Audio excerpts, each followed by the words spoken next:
mais xam nga ku tëju sa néeg entre 4 murs bu la neexee nga jaamu Iblis ak jaamu Firawna ak def lu la neex mais place espace public bi ku fa def naka su dul noonu bu dul benn yoon du ñaari yoon jarul may def ay flashback parce que lépp fii la fekk. Jamra def na ci ay jàmmarloo yoo xam ne du suñu bakken du suñu njàmbaar waaye dañuy jël li ñu yoon may mu di la loi 2008-11 du 25 janvier 2008 qui condamne toute forme d'utilisation d'un moyen électronique quelconque, son, image, vidéo, pour diffuser, n'est-ce pas, pour diffuser des informations, des films, des images qui heurtent nos valeurs socio-religieuses.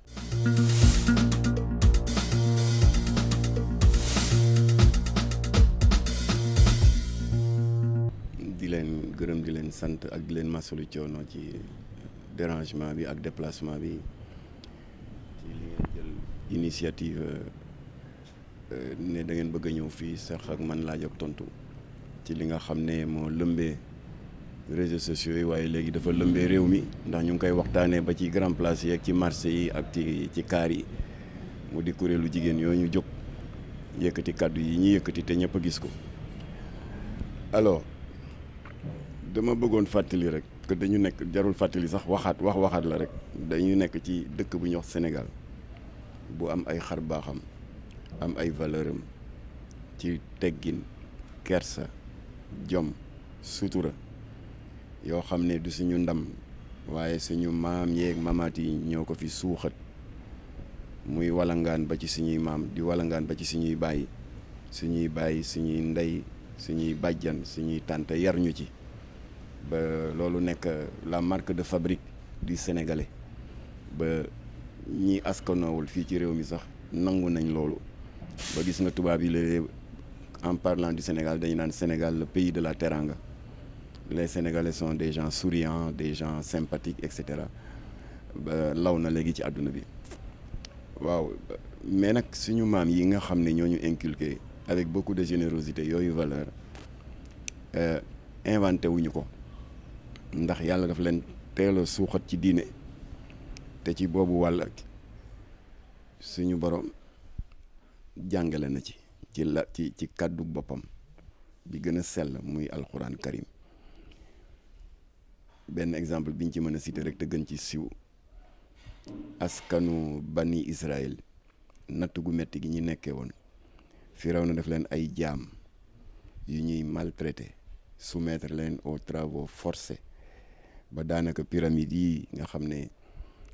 képp kuy touriste boo demee Égypte sa xel ci lay jëkk a dem ñoom jaam yooyu de génération en génération ñoo ko tabax y a eu des morts y a eu des drames pharaon bu dee rek beneen pharaon ñëw continuer ça a duré des siècles et des siècles ba pyramides yi taxaw si gàttal seen nattu ba mu jeexee suñu borom wan leen a féexal kan la yónni yonent Yàlla Moussa pour mu libérer le peuple d'Israël ba mu koy yónni lu mu ko wax daf ko ne Seydina Moussa mu ne ko labayk mu ne ko maa ngi lay yónni si kàccoor bu mag a mag muy Firawna Moussa ne ko dëgg la kay mu ne ko waaye boo demee na nga wax ak moom ci teggin suñu borom subhanahu wa taala moo wax loolu te bu ko neexoon rek ne boo demee daal da nga ànd ak armée bi dal ci kawam nangam ak nangam on va l'écraser loolu mën na ne nga xam ne moom mooy borom kun fa yakun bu ko neexoon procédure boobu yëpp du ci jaar waaye suñu borom fu mu jaarale ay yonentam ak i awliyaam yi li ci ëpp c'est parce que dafa bëgg génération yi war a ñëw ëllëg mën ci jële ay jàngat kon suñu borom moo jëkk a jàngale teggin dafa am solo wolof di la fanaw di wax naan yar ak teggin lu ma la mayul rek du la ko xañ waaw ni ngeen ko gisee dans les réseaux sociaux communiquer ndem mën nañ ko tuddee communiquer sax ndax benn plateforme bu mu génn la genre flyers. yow mën ko yëgee loo sentir loo sentir. waaw li ma sentir kay dama naan kii est-ce que ay ñu dëkk te yaroo Sénégal ñoo ko bind wala ça vient de l'étranger c'est la première impression que j'ai parce que mosuma gis une organisation féminine wala boog un collectif parce que noonu la ñuy tuddee seen bopp d'organisation féminine di waxee noonu. c'est une première donc. c'est une première. am na ci as ndaw suma xam bokk ak moom ay débat yu dul jeex à la télévision sur la problématique de l'avortement muy xale bu am yar di am teggin di Ndeye Amy Sakho mosuma leen xamee façon waxin bi alors ma gis communiqué bi ma daal di woo Ndeye Amy Sakho jotuma ko ma woo keneen ku bokk ci ñoom ma ne ko lii di circuler nii gis ngeen ko mu ne waa dégg nañ ko ma ne ko coow laa ngi ne kur ci dëkk bi organisation féminine yi daaw ñu waxee nii ma ne ko ñun Jamra bokk nañu ak yéen ba tey ay champs de bataille bi ci mujje après la tentative de viol de Binta Camara yal na yàlla beesalaat yërmandeem ci moom bien que saay-saay bi la mu bëggoon amu ko mais ndaw si xeex na farouchement ba def si mujje ñàkk ba kenam ma ne ko yéen AGS ak ñun Jamra ñoo àndoon def 2 ba 3 sitting fii place de l'Obélisque di exiger loo xam ne mu ngi woon ci plateforme Jamra depuis 2007 bi fi rahmatullahi alayhi Abdou Latif Gueye nekkee te yàlla may ko ndam sur la criminalisation de la drogue muy yamba bi jóge fii cannabis bi jóge Mali lopito bi jóge Nigéria brown bi jóge Ghana ak cannabis ak cocaïne bi bañ ci amee ndam ba noppi suñu deuxième point wu plateforme moo doon la criminalisation du viol alors mu tombé nag yéen itam ngeen saisir la balle au rebond après l'assassinat de Binta Camara assassinat indirect ndax waa ji daf ko doon bëgg a violer comme je l'ai dit mu xeex ba ñàkk ci ba kenam ngeen saisir la balle au rebond ñun itam ñu fekk si leen place de l'Obélisque photo yaa ngi fii ak film yi yu dul jeex yoo xam ne ñun ak yéen bokk nañ ci combat yendu fa dégg nga c'était au mois de mai 2019 ngir naqarlu cette forme extrême de violence faite aux femmes kii baa ngi nii yëpp photo yi ñu jël à la place de l'Obélisque la gis nga man maa sol tenue rappeur bi ak casquette bu noir bi avec les mouvements féministes kun ñun ñoo àndoon xeex ko te jur na njariñ parce que bi mu touché le chef de l'État président de la République Macky Sall a dit au lieu ñu di ko def proposition de loi mu war a jaar ci ay député yi war ko porter et cetera comme que procédure bi day gudd président Macky Sall ne bàyyi leen ma def ko projet de loi gouvernemental et effectivement conseil des ministres ba sa topp ci la ñu adopté la loi 2020-05 du 10 janvier 2020 président de la République jébbal ko assemblée nationale assemblée voté ko et qui criminalise le délit de trafic le délit de viol léegi 10 ans le minimum contrairement ak li daan am ay 6 mois ki 1 an nga xam ne saay-saay bi malgré gravité la mu def au bout de quelques mois muy génn romb famille yu victime bi mel ni ku leen di kokkali léegi 10 ans le minimum assorti d'une réclusion criminelle à perpétuité bu fekkee viol bi dañ ci toftal meurtre comme c'était le cas de Binta Camara ma neen ñoo àndoon di ko xeex alors mais tout s'est toujours passé dans la bienséance républicaine dans le respect des institutions et surtout dans le respect de l'opinion loolu laa wax benn féministe ci suba or flyers bi génn te def coow ci dëkk bi lan moo ci ne ñoom nee nañu joxe nañu rendez-vous le 31 décembre ci benn événement bu ñu tuddee Freedom Day jigéen ñëpp woon nañ leen waaye bu ñuy ñëw nañu futteeku loo xam ne mësul bokk ci suñu aada mësul bokk ci suñu cosaan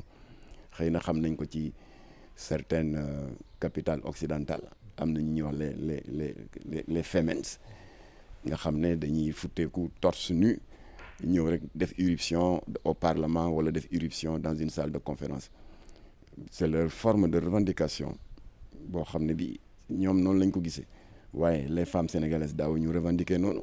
ñëw leen te ngeen futteeku ni leen seen day jure looloo ci jëkk doy waar ñaareel ba ñu ne pour une application du protocole de Maputo. Sénégal bu mu ratifié en 2004. waaw et pour comment dirais-je et contre la culture du viol et enfin pour qu'on nous foute la paix waxin boobu tegginewul ba ma oowee ñi ma ci xam ma ne leen yéen lii ngeen di def sax yéen a ngi ramer à contre-courant de vos revendications parce que au lieu d'avoir la sympathie des populations sénégalais dañuy jàpp ne une revendication formulée de manière aussi arrogante méritéwul la moindre attention. Alors donc loolu c'est un partage c'est un sentiment qui est largement partagé dans les réseaux sociaux li ma jot ci ay retour ay kilifa diine yu mag kenn xamul nu mu toll. Alors ma ne ko pour tontu ci ñaari point yooyu protocole de Maputo bi bàyyi leen ko c'est une perte de temps. Sénégal ratifié nañ ko en 2024. ay Sénégal ratifié na kook double ratifié nañ kook ça ne veut absolument rien dire. En 2009 amu fi woon coow lu topp président Abdoulaye Wade ñu ne ginnaaw bi nga xam ne suñu ex compatriote bi Ramayad wala boog suñu compatriote bu Gàlli bi te Sarkozy nommé woon ko ministre chargé des droits humains Sarkozy mandaté wu ko fi woon mu dem Genève wala fële ca Nations Unies mook benn ambassadeur d'un pays occidental ñi jóg di collecter des signatures pour une pétition bu ñu tuddee woon l'appel des 66 parce qu'effectivement jot nañu am 66 signataires 66 États yu doon plaider pour une dépénalisation universelle de l'homosexualité ñuy continuer nag di def démarche di def seen marketing parce que Ban Ki-moon nee na leen mënuma koo dugal ci ordre du jour assemblée générale bi parce que texte yi dañ ma tënk parce que amagu leen quorum waaw y a 192 États membres voilà au moins foog ngeen am 191 jëm kaw ñoom 66 la ñu am ñu nekk ci activisme bu metti amu fi yoon coow lu topp Ablaye ñu ne ko am na 2 ministres du gouvernement sénégalais yu roccee ko woon dem pour wàllu si fekk gaay Jamra moo jóg def demande de manifestation préfet lànk ne duñu ko autoriser ñu daal di mujj ànd ak oustaz Aliou Sall mu daal di mobiliser kuréelam yëpp ànd seeg oustaz Mbaye Niang ndax ñoom itam dañu amoon revendication spécifique qui allait dans le même sens c'était après la libération scandaleuse des 9 homosexuels yu mbaaw yu doon takk sëy en pleine rue ñoom looloo leen taxoon a jóg waaw ñu nit ñu nekkoon ci lii Jamra ne leen au lieu ñu di ko def ñaari manifestation dañ ko boole def ko benn comme que cause yi benn la muy défendre suñuy valeur ñu daal di dem grande mosquée ñu sëlmal rek ñu daal di génn tàllal suñuy banderole rek police fekk ñu fa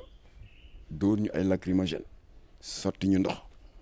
am na sa benn consoeur caméra woman bu nekkoon dans le groupe Escaf bu benn bas grenade bi dafa exposé à 0 mètre de ses pieds mu daal di xam Ibadou la sax d'ailleurs bu du woon réflexe oustaz Aliou Sall bi nga capté ci ginnaaw pour bañ ndong li dal ci goudron bi kon doon na gën a grave alors loolu ñu daal di daw traversé tali Papa Gueye Fall bi dem de l'autre côté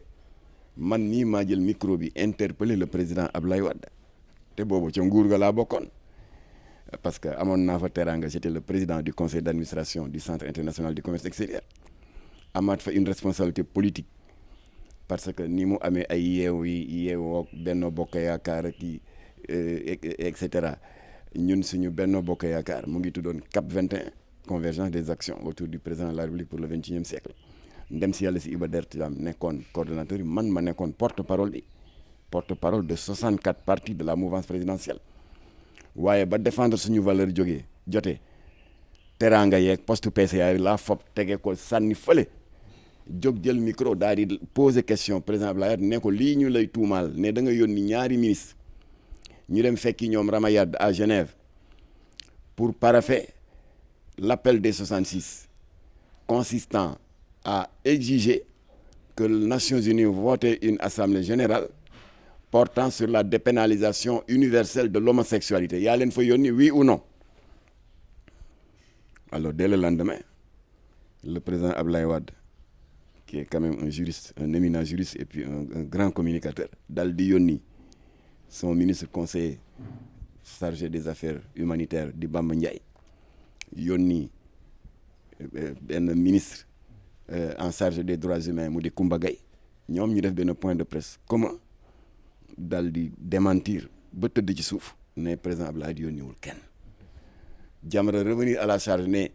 kon ministre ya fa dem yónni woo leen ñu ne waaw ñu ne déedéet ma ne leen même boo leen yónni woon bu ñu demoon bu ñu ko signé suñu ñëwee fii ci ñoom lañ koy appliquer mais dëkk bu mel ni Sénégal fii Cheikh Ahmadou Bamba tëdd Seydi Hadji Malick Sy Cheikh al Islam Baye Ibrahima Niass kenn du fi nangu benn convention internationale bu yeboo Sénégal paraphé ko sur toutes les pages ñu ne dañ ñu koy imposer sur la base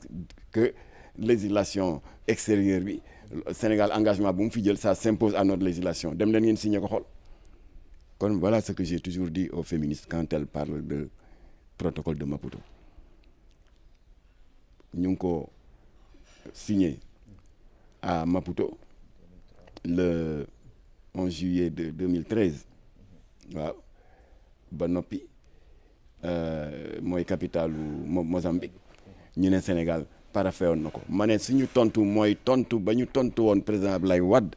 si coow l'appel des 66 pour la dépénalisation universelle de l'homosexualité ça ne servira à rien ma ne leen la preuve 2013 pardon 2003 ba ñu ngi si 2024 2025 sax ça fait combien du 22 ans ban état nga fi gis 2003 ba léegi parce que Abdoulaye jaar na fi Macky Sall jaar na fi kan nga fi gis mu appliqué ko parce que c'est inapplicable loolu la waral nag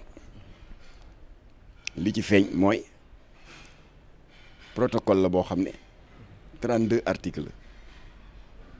depuis 22 ans bi ko Sénégal xaatimee waaye 32 articles yi lan ngeen seetlu mouvement féministe yi bu ñuy kaas naan il faut appliquer le protocole Maputo xam nga ban la ñuy citer l'article 6 parce que moo leen arrangé l'article 14 pardon parce que moo leen arrangé et qui dit que ñoom bëgg nañu daal les femmes victimes de viol et d'inceste ñu may leen ñu mën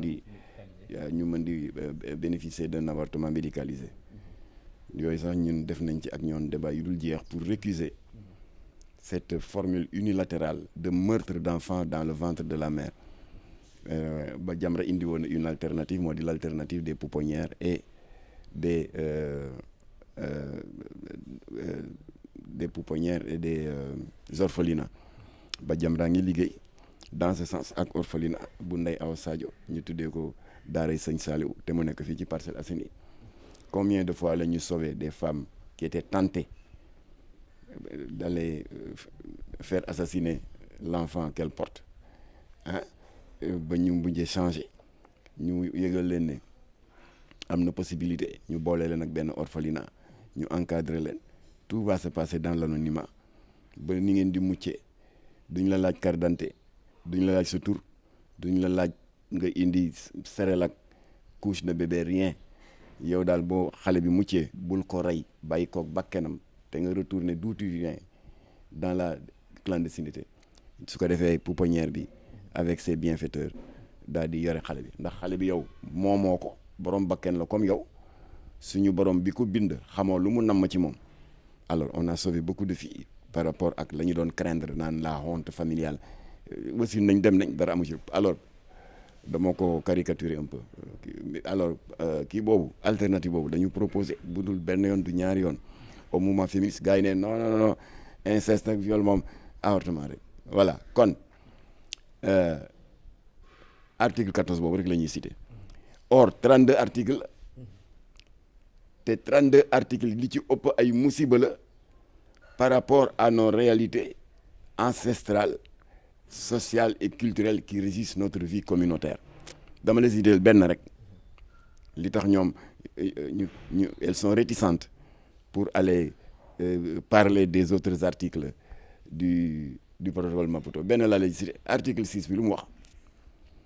dafa ne que les États signataires du protocole de Maputo mooy capitale u Mozambique te ñu signé ko le 11 juillet 2003 ces États-là encouragent tous les signataires à proposer la monogamie comme étant la meilleure formule du mariage ñemee nañ ko wax fii Sénégal gi nga jóg naan protocole Maputo daal nee na monogamie daal mooy formule mariage bi gën ñemewuñu ko fi wax. alors yooyu yëpp dañ koy nëbb rocc ci bi leen intéressé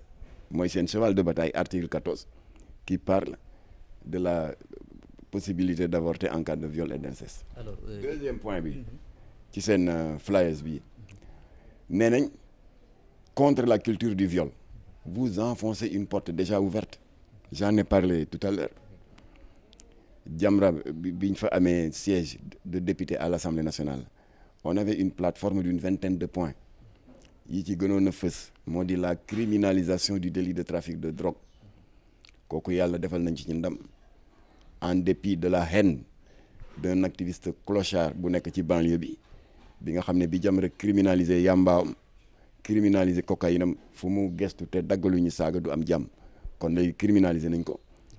ce n'est plus ay 4 mois 6 mois des peines complaisantes léegi c'est 10 ans minimum assorti d'une amende qui fait le triple de la valeur de la drogue saisie. On avait un deuxième point sur notre plateforme qu'on avait remis à notre député la modernisation des daara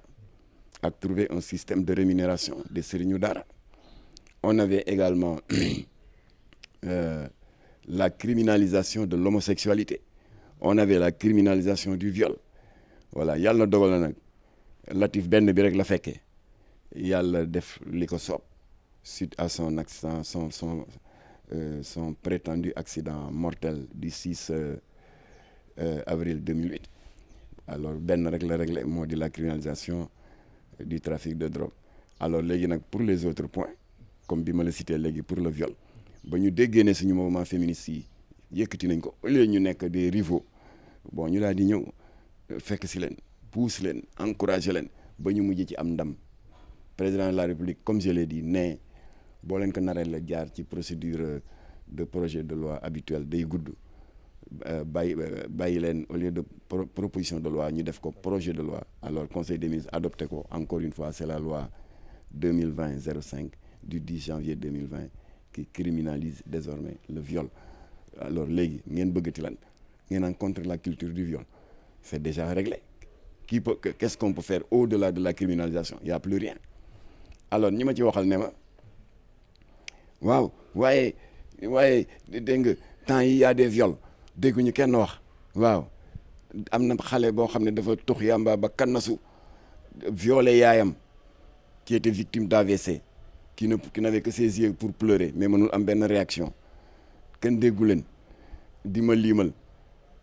ma ne ko ñooñu ngeen di wax génne leen ci Jamra si vous êtes honnête ma ne ko xam ngeen taxawaay bi ñu am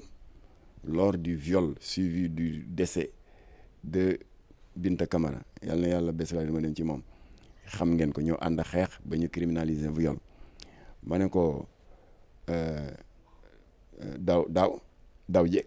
en 2022 fii ci Touba Ndamatu am sëriñu daara bu fa def une scandaleuse série de viol série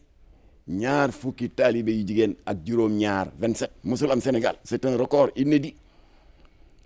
dont la plus jeune avait à peine 9 ans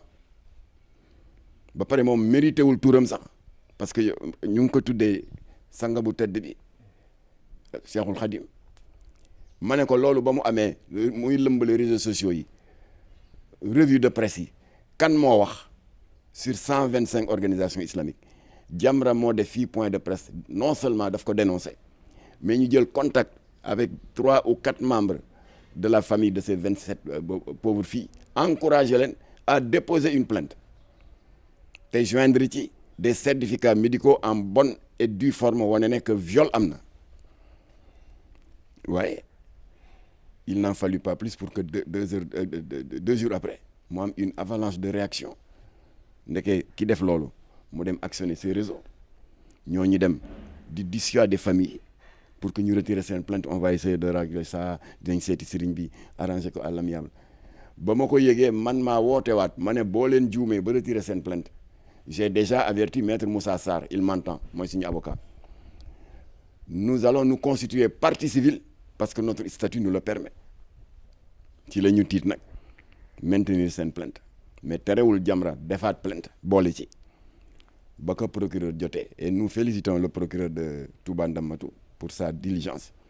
ci la yónnee au commissaire Thiombane de Touba Ndamatou seen kayit googu ñuy wax soit transmis ñaari ndigal la ko ci jox soit transmis pour enquête et arrestation enquête nañ ko arrêté nañ ko il est en prison en attendant que son dossier traverse tout le couloir de l'instruction ñu doog ko àtte parce que chambre criminelle la jëm ce n'est pas un délit qui doit être traité en flagrant délit ou bien au tribunal correctionnel ma ne kon kan nga gis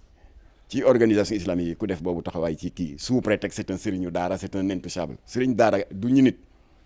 kon dañu nekk des intouchables di xawi sutura di toroxal diina ji di tilimal sax leur propre manteau de sëriñu daara nit ñi war a toog rek au nom de quoi un violeur c'est un violeur sëriñu daara ak jarbaatu yonent beeg ñëpp ci yem yàlla moo ko xaraamal la morale la plus élémentaire daal di ko bannir législation dëkk yu bari criminaliser ko parce que c'est un crime fekk jigéen joo xam ne da nga forcer ko jaay ko doole sàkku ko y a rien de plus ignoble et de plus violent waaw ma ne kon booy liim naan ba nangam xamee kenn déggul di na nga ñu ci génne voilà parce que boobu ñun taxaw nañu ba am sax ay sëriñu daara yu ñu ci mere ma ne leen yow ma ne ko yow ñaari sëriñ ma ne yow doo respect bi ma amoon ci yow rocci naa ko parce que sëriñu daara moo def ñaawteef bi ngeen bëgg ne kon lii c'est pas grave parce que sëriñu daara la vous êtes en train de salir la promotion la profession ma ne kon na ngeen ñu génn ci loolu. Alors pour terminer je leur ai dit que Jamra ngi leen di réitérer sa disponibilité ñun ak yéen organisation féministe yi yéen a gën a xam ne ñun duñu ay noon te dañuy jàppalante.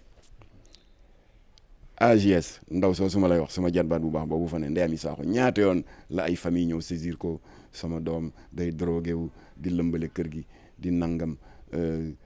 telle personne dafa am tel problème parce que doom ji day jàngee ci benn daara am fa tel problème ñaata yoon la ñu fab kaa yooyu répercuté ñu ko ñu géré ko. À l'inverse aussi ñun Jamra ñaata yoon la saisir Ndeye Amy Sakho parce que dañ ma poser un problème de violence faite aux femmes te ñoom ñooñu ci gën a xarañ ëpp ñu ci expérience. bi ci mujjee te certainement elle m'entend une femme qui a été méchamment brutalisée par son mari daf ko dóor damma loxo bi fii la ndaw si ñëw di jooy ma ne ko dëgg la nous sommes de tout cœur ak yow dinañ si jàpp luñ ci mën waaye dama lay orienter vers l'association des juristes sénégalaises yàlla may na leen expertise te am nañ ce qu'on appelle des boutiques du droit dinañ la wutal gratuitement avocat mu taxawu la ba nga jot sa àq ak say yelleef te noonu lañ ko defee ba ma leen ko envoyé ñu jàppale ko utal ko avocat ñu constituer dossier médical bi ba tribunal jox ndaw si dëgg non seulement jëkkër ji boo xam ne yàlla may na ko wërsëg il est bien assis financièrement gàddu na tous les frais médicaux waaye tribunal daf ko mujjee sas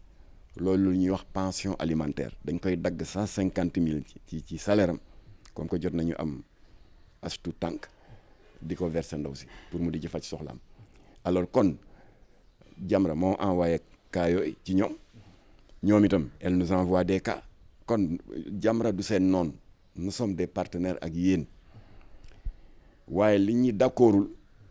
mooy ngeen def un benn flyers pour annoncer une manifestation def ci un texte teinté d'arrogance ay qu'on nous foute la paix waxin yooyu du waxi sénégalais du waxi sénégalaise du waxi askanu Sénégal alors donc c'est la seule remarque que j'ai à vous faire waaye combat yi ngeen di mener di xeex viol c'est noble combat yi ngeen di mener di dénoncer la violence faite aux femmes l'islam moo jëkk a bañ jëkk a xalab góor buy jaay doole jabaram di ko fitnaal rawatina di ko gaañ combat yooyu yëpp d'accord nañ ci mais ay nag nit ki nag loo leen d'accord vous ne pouvez pas être d'accord sur tout moo tax vous savez très bien que nous sommes toujours à couteau tiré avec vous sur la problématique n'est-ce pas de l'avortement kooku duñ ci juboo mukk ak yéen yàq biir ngeen wax ñun ñu ne non nañu bàyyi xale bi mu dund si sa maman n'en veut pas nañu ko jox ñu yóbbu ko ci orphelinat yi ak ci pouponnière yi on ne peut pas être d'accord sur tout on ne peut pas être d'accord également avec vous ci ngeen bëgg a jël une convention internationale fut-elle paraphée 10 000 fois par le Sénégal ngeen bëgg ko indi fii alors que 90% des dispositions de cette convention muy le protocole de Maputo dafa nekk en déphasage avec nos valeurs culturelles religieuses. Alors on peut pas être d'accord sur tout waaye nag maa ngi naqarlu encore une fois cette sortie là et ba pare nag nee ngeen le 31 la on va voir ndax le 31 ak ni Sénégal mel ndax di ngeen ñëw toute nue xaw ma parce que elles n'ont pas précisé de lieu mais da ngeen fay futteeku di fa def benn revendication. ban réponse ngeen di préparer. riposte day du am parce que lii ma lay wax nii du am foofu rek laa ci mën a yem. mën nañu ko def lieu privé. mais xam nga ku tëj sa néeg entre quatre murs bu la neexee nga jaamu Iblis ak jaamu Firawna ak def lu la neex mais place espace public bi ku fa def naka su dul noonu bu dul benn yoon du ñaari yoon jarul may def ay flashback parce que lépp fii la fekk. Jamra def na ci ay jàmmarloo yoo xam ne du suñu bakken du suñu njàmbaar waaye dañuy jël li ñu yoon may mu di la loi 2008-11 du 25 janvier 2008 qui condamne toute forme d'utilisation d'un moyen électronique quelconque, son, image, vidéo, pour diffuser, n'est-ce pas, pour diffuser des informations, des films, des images qui heurtent nos valeurs socio-religieuses, qui dégradent l'image de la femme et qui mettent en danger la santé morale et la santé mentale et morale des femmes. Alors loi boobu ci la ñu yóbbu ñoo xam ne jarul ma di leen tudd ndax tuub nañu léegi si la ñu yóbbu am na fi ñaari feccakat yu doon fóonante góor ak góor bouche à bouche 1 an de prison ferme ci la ñu yóbbu koo xam ne fii la taxaw di def de la pornographie verbale sans gêne 6 mois de prison ferme après mu négocier ba ñu réduire ko à 2 mois ci dañuy yóbbu as ndaw su fi doon def de l'exhibition sexuelle dans les réseaux sociaux 6 mois ferme alors kon. ñoom tam loolu moo leen di xaar. waaw ce n'est même pas que moo leen di xaar mais loi au Sénégal Jamra moomu ko c'est voté par l'Assemblée nationale je le répète dem leen ngeen jël seen législation xool ko c'est la loi 2008-11 du 25 janvier 2008 voilà ku fi def naka si dul noonu rawatina futteeku ci mbedd mi. naan yaa ngay ñaxtu ak lu ñaxtu bi légitime amuloo affaire ak Jamra amuloo affaire ak Sénégal 7 loi sénégalaise nga amal droit bien sûr Jamra mooy jóg daal di soññ autorités yi ne leen kii day def na lii daal di indi preuve yëpp yoon daal di def liggéeyam kon on les attend de pied ferme ci gàttal.